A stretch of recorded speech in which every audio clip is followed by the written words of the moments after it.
Syria पर चौतरफा कब्जा होने लगा है। सारे देश की नजर अब सीरिया पर है और जिसको जहां जैसे जगह मिल रही है वैसे सीरिया की जमीन पर कब्जा कर रहा है। नमस्कार, मैं आपके साथ के राणा, इंडिया 27 देख रहे हैं आप। सबसे पहला सवाल तो यही उठ रहा है कि आखिर सीरिया की खुद की फौज ने, यानी कि असद की खुद की आर्मी ने इतनी जल्दी हथियार कैसे गिरा दी कि विद्रोहियों ने सिर्फ 11 दिन के भीतर ही पूरे सीरिया पर कब्जा कर लिया।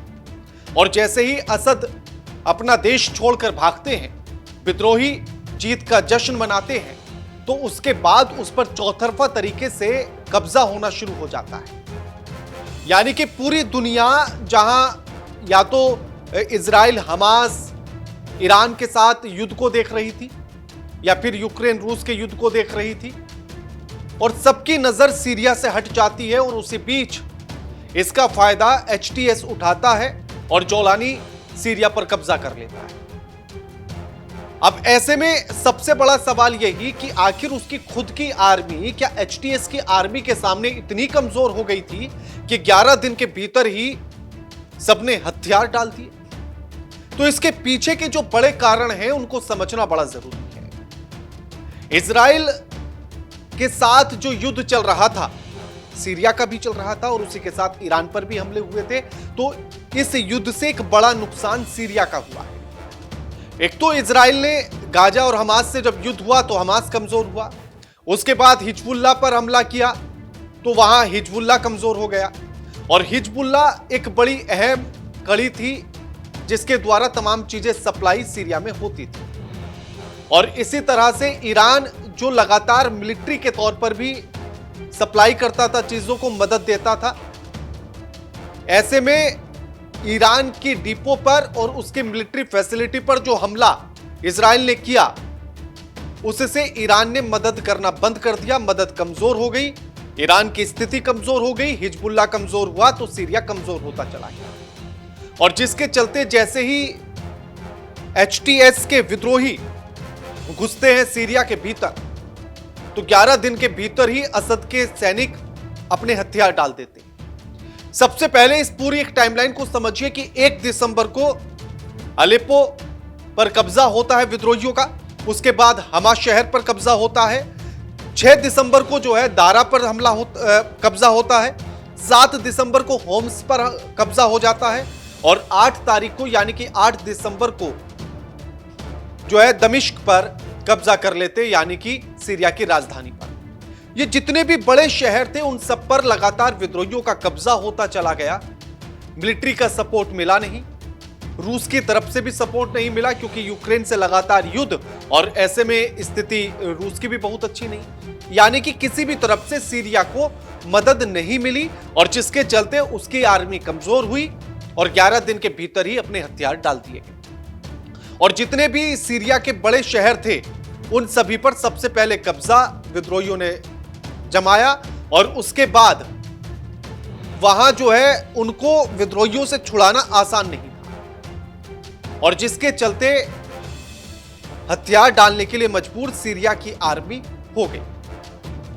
अब ऐसे में लोगों ने जश्न भले से मनाया, उन्हें यह लगा कि असद का जो तानाशाही रवैया था, जो सरकार चल रही थी, वो अब खत्म हो गई है, तो अब खुशी के दिन लौट जाएंगे।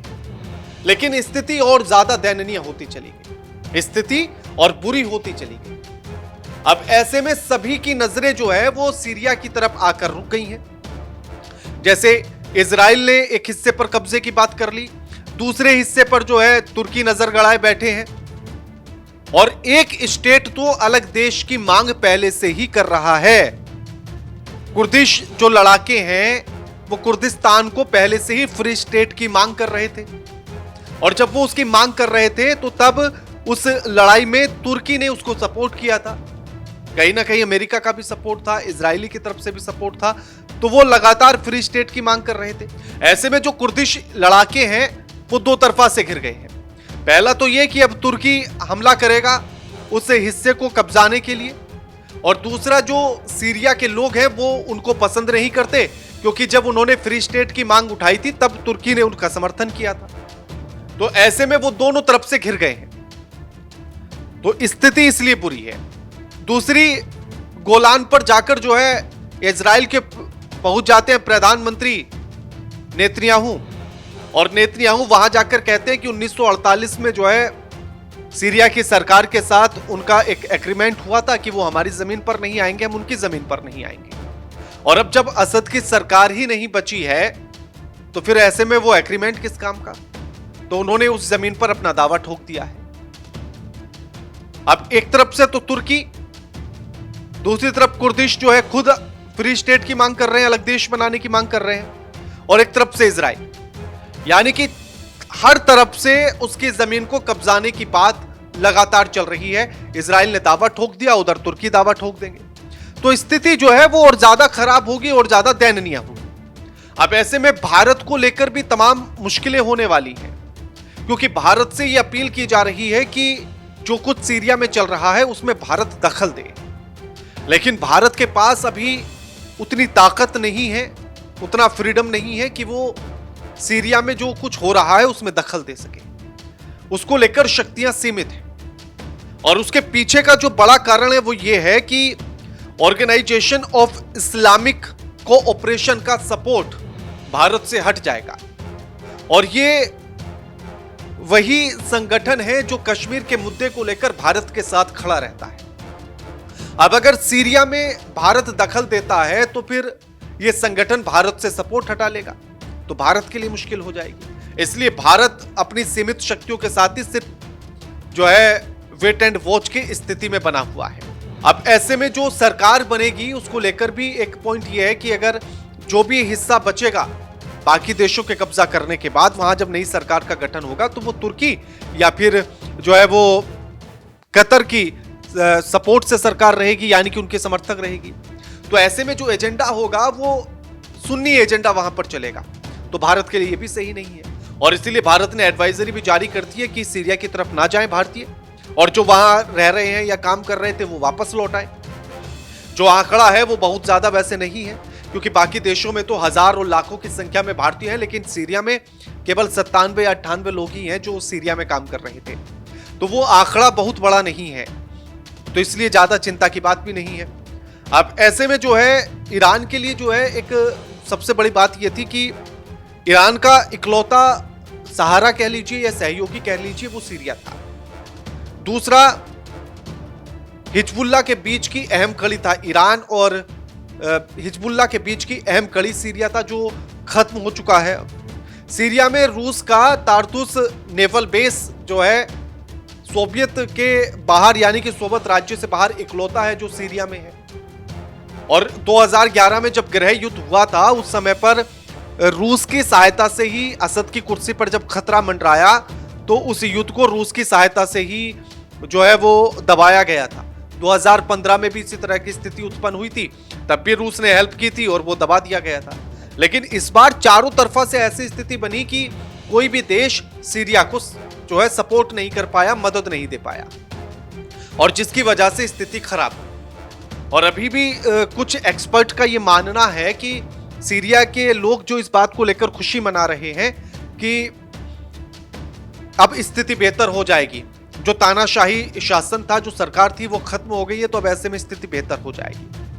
अब इसके पीछे का बड़ा कारण यह है कि जो विद्रोही हैं, जो विद्रोही संगठन है जिन्होंने कब्जा किया है, वो या तो आईएसआईएस के साथ रहे हैं या अलकायदा से उनके रिलेशन रहे हैं, और ये तमाम इस्लामिक कट्टरपंथी जो है जिहादियों का एक समूह है, उसमें तमाम ऐसे संगठन शामिल हैं।